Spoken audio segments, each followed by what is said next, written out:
नमस्कार, मैं हूं श्वेता। बिहारी न्यूज में आपका स्वागत है। खबरों की ओर बढ़ने से पहले एक नजर डालते हैं आज की सुर्खियों पर। दूसरे चरण के लिए बिहार विधानसभा चुनाव का नामांकन आज से शुरू। 122 सीटों पर उम्मीदवारों के पर्चा दाखिल करने की प्रक्रिया शुरू। सुरक्षा के लिए 8.5 लाख कर्मी होंगे तैनात। आईआईटी पटना ने वैश्विक रैंकिंग में पाया 601 से 800 रैंक बैंड। देश के सभी आईआईटी में पाया छठा स्थान। निदेशक प्रोफेसर टीएन सिंह ने कहा, यह शिक्षकों, छात्रों और शोधकर्ताओं की मेहनत का है परिणाम। बिहार रणजी ट्रॉफी 2025-26 के लिए टीम घोषित। उपकप्तान बने वैभव सूर्यवंशी। 15 अक्टूबर से शुरू होगा मुकाबला। छठ महापर्व और विधानसभा चुनाव के साथ बिहार में लौटे प्रवासी।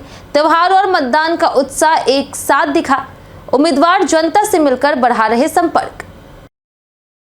टीम इंडिया के टी20 कप्तान सूर्य कुमार यादव ने ऑस्ट्रेलिया दौरे से पहले महाकालेश्वर मंदिर में टेका माथा।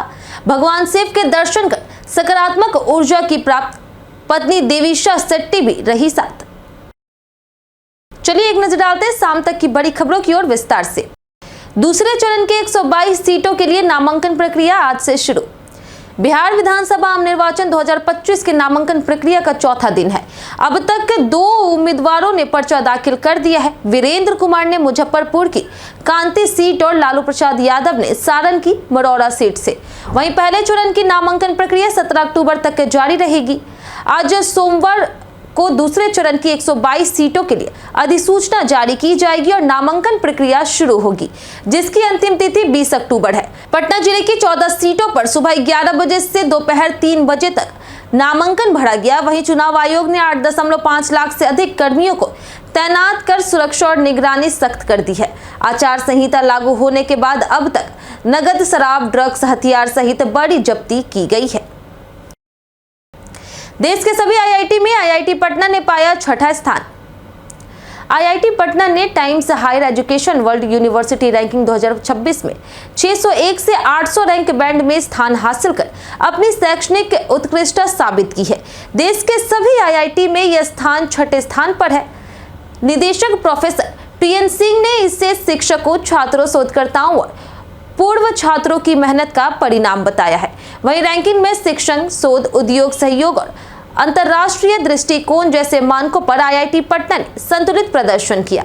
विशेष रूप से शोध गुणवत्ता में 70.4 का उच्च स्कोर मिला। कुल स्कोर 39.0 से 43.5 के बीच रहा, जो संस्थान की निरंतर प्रगति और वैश्विक सहयोग को दर्शाता है।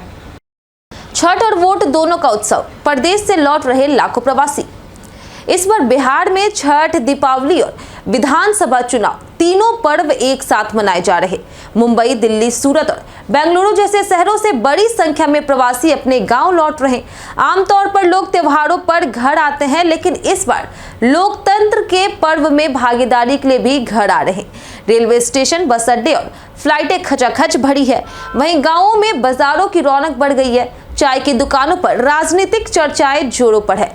त्योहार और चुनाव दोनों का उत्साह लोगों को एक सूत्र में बांध रहा। वहीं उम्मीदवार भी त्योहारों से जुड़ करके जनता से संपर्क बढ़ा रहे। यह चुनाव बिहार में लोकतंत्र और संस्कृति दोनों के संगम का प्रतीक बन गया है। बिहार रणजी टीम का हुआ ऐलान। वैभव सूर्यवंशी होंगे उपकप्तान। बिहार क्रिकेट एसोसिएशन ने रणजी ट्रॉफी 2025-26 के पहले 2 मुकाबले के लिए बिहार सीनियर टीम का ऐलान कर दिया। टीम में 14 खिलाड़ी शामिल हैं, जिसमें साकिबुल गनी कप्तान और वैभव सूर्यवंशी उप कप्तान होंगे। बिहार इस साल प्लेट ग्रुप में खेल रही है, क्योंकि पिछले सत्र में खराब प्रदर्शन के कारण टीम एलिट से नीचे आ गई थी। टीम अपने घरेलू मैच पटना के मोइनुल हक स्टेडियम में खेलेगी। पहला मुकाबला 15 से 18 अक्टूबर को अरुणाचल प्रदेश से, दूसरा 1 से लेकर के 4 नवंबर को मेघालय से और तीसरा 16 से 19 नवंबर को मिजोरम से होगा। टीम में पीयूष कुमार सिंह, भास्कर दुबे, अर्णव किशोर, आयुष लोहरुका सहित अन्य खिलाड़ी शामिल है। सहयोगी स्टाफ में मुख्य कोच विनायक सामंत और सहायक कोच कुमार मृदुल है। एसटीईटी परीक्षा सेंटर पर क्या क्या ले जाना है अनिवार्य। एसटीईटी परीक्षा सेंटर पर अभ्यर्थियों को एडमिट कार्ड के कलर प्रिंटआउट के साथ एक पहचान पत्र ले जाना अनिवार्य है। इसके साथ एडमिट कार्ड पर वही फोटो चिपकाना अनिवार्य है जो एसटीईटी एग्जाम के रजिस्ट्रेशन के समय दिया गया हो। इस बार एसटीईटी की ऑनलाइन परीक्षा TCS ION द्वारा संचालित की जाएगी। तो अगर आप भी देने जा रहे हैं STAT एग्जाम 2025 तो फिर बिहार का लिखपढ़ ऐप लाया है पेपर 1 और पेपर 2 के लिए। बिहार STAT के लिए ऑनलाइन मॉक पेपर्स जो STAT के नए पैटर्न पर आधारित है। लिखपढ़ ऐप को आप एंड्रॉइड और iOS दोनों प्लेटफॉर्म से प्राप्त कर सकते हैं। पावापुरी जल मंदिर को लौटेगी उसकी खोई संगमरमरी चमक। बिहार के पावापुरी स्थित भगवान महावीर स्वामी का पवित्र जल मंदिर, जिसे बिहार का ताजमहल कहा जाता है, अपनी खोई हुई संगमरमरी चमक वापस पाने की दिशा में है। प्रदूषण और प्राकृतिक कारणों से मंदिर की दिव्यता मध्यम हो गई थी। जैन श्वेतांबर मंदिर प्रबंधन समिति ने जीर्णोद्धार और सौंदर्यीकरण की योजना शुरू की है, जिसमें उड़ीसा के 21 कुशल कारीगर संगमरमर की हर परत को सावधानी पूर्वक साफ कर रहे हैं। दीवारों और फर्श की मरम्मत भी की जा रही। यह परियोजना मंदिर को श्रद्धालुओं के लिए स्वच्छ, सुंदर और अत्याधुनिक वातावरण प्रदान करेगी। गंगा का जलस्तर सामान्य से ऊपर, प्रशासन ने संभाली कमान। छठ महापर्व को देखते हुए गंगा के बढ़े जलस्तर के बीच पटना प्रशासन ने घाटों की सुरक्षा और तैयारी की समीक्षा की। प्रमंडलीय आयुक्त अनिमेश कुमार परासर, जिलाधिकारी डॉक्टर त्यागराजन SM और SSP कार्तिकेय शर्मा ने दीघा पाटलिपुत्र से कलेक्ट्रेट घाट तक 9 किलोमीटर पैदल चलकर 109 घाटों का निरीक्षण किया। घाटों की स्थिति, कटाव और दलदल पर विशेष ध्यान दिया गया। गंगा का जलस्तर इस बार 45 से 46 मीटर रहने की संभावना है। प्रशासन ने 5 फीट गहराई से पहले बैरिकेडिंग, लाल निशान और वॉच टावर लगाने का निर्देश दिया है। 109 घाटों को 21 सेक्टर में बांट करके निगरानी की जाएगी। NDRF और SDRF, इसके साथ ही आपदा प्रबंधन दल तैनात रहेंगे, जबकि शौचालय, पेयजल, रोशनी, CCTV और पार्किंग जैसी सुविधाएं सुनिश्चित की जा रही। बिहार बोर्ड ने इंटर 2026 के ऑनलाइन फॉर्म भरने की तिथि बढ़ाई। बिहार बोर्ड ने इंटर परीक्षा 2026 के लिए ऑनलाइन परीक्षा फॉर्म भरने और शुल्क जमा करने की तिथि बढ़ा दी है। अब छात्र 22 अक्टूबर तक फॉर्म भर सकेंगे, जबकि शुल्क 21 अक्टूबर तक जमा करना होगा। पहले यह तिथि 12 अक्टूबर थी। परीक्षार्थी बोर्ड की वेबसाइट senior-secondary.biharboardonline.com पर जाकर के आवेदन कर सकते हैं। बोर्ड ने चेतावनी दी है कि जिन छात्रों के माता पिता, अभिभावक और शिक्षक संस्थान के प्रधान का हस्ताक्षरित घोषणा युक्त डमी सूचीकरण या फिर पंजीकरण कार्ड पोर्टल पर अपलोड नहीं होगा, उन्हें फॉर्म भरने और प्रवेश पत्र प्राप्त करने की अनुमति नहीं मिलेगी। सत्र 2024 से 26 के लिए राज्य के अंगीभूत डिग्री महाविद्यालयों में इंटरमीडिएट स्तर की पठन पाठन और नामांकन समाप्त हो गया है। आवेदन में समस्या होने पर हेल्पलाइन नंबर 061222300039 पर संपर्क करें। पटना बाजार में दीपावली की रौनक, पूजन सामग्री की बढ़ी मांग। दीपावली में अब एक सप्ताह बचा है और पटना के कदम कुआं, बोरिंग रोड, पटना जंक्शन समेत अन्य बाजारों में रौनक बढ़ गई है। माता लक्ष्मी और भगवान गणेश की मूर्तियां, चुंदरी, कलश, दिया, रोली, सिंदूर, मौली जैसे पूजन सामग्री की दुकानों पर भीड़ लगी है। इस बार दामों में लगभग 20% वृद्धि हुई है। वहीं कुबेर स्पेशल थाली 350 रुपए से उपलब्ध है। संघ 300 से 2500 रुपए और लक्ष्मी गणेश की पोशाक 50 रुपए तक बिक रही। मिट्टी के बर्तन, चौमुखी दिया, पीतल मूर्ति और अन्य सामग्री की बिक्री भी जोर पकड़ रही। बाजार में उत्साह साफ दिख रहा।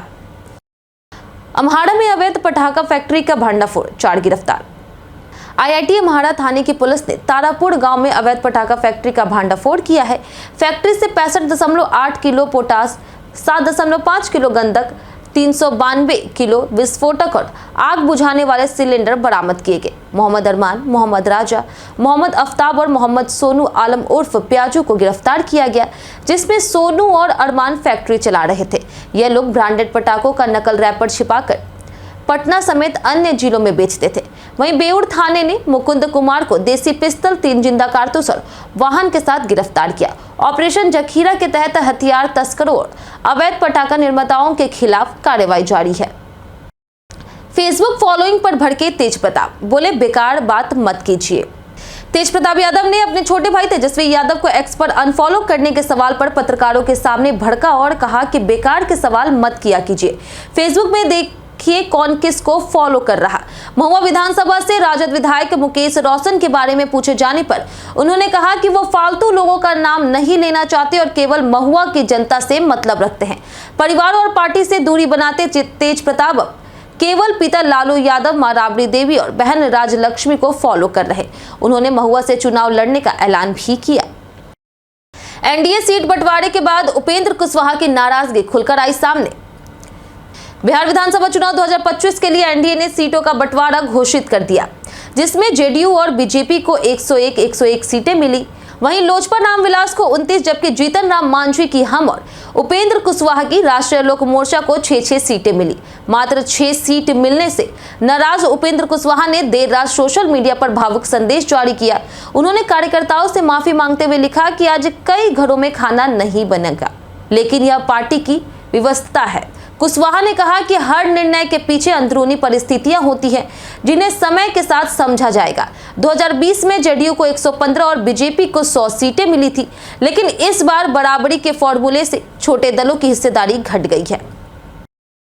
ज्योति सिंह ने काराकाट से निर्दलीय चुनाव लड़ने का किया ऐलान। भोजपुरी स्टार पवन सिंह की पत्नी ज्योति सिंह ने काराकाट विधानसभा सीट से निर्दलीय चुनाव लड़ने का ऐलान कर दिया है। इससे पहले उन्होंने जनसुराज प्रमुख प्रशांत किशोर और आरजेडी नेताओं से भी मुलाकात की थी, लेकिन सीट और टिकट पर कोई सहमति नहीं बन पाई।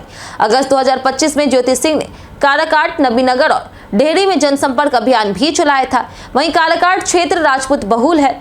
उन्होंने प्रशांत किशोर से न्याय की गुहार लगाई, लेकिन राजनीतिक चर्चा नहीं हुई। अब ज्योति सिंह अपने पति पवन सिंह से विवाद के बीच स्वतंत्र रूप से चुनावी मैदान में उतर रही है। कुम्हरार से 4 बार के विधायक अरुण कुमार सिन्हा ने चुनाव न लड़ने का किया ऐलान।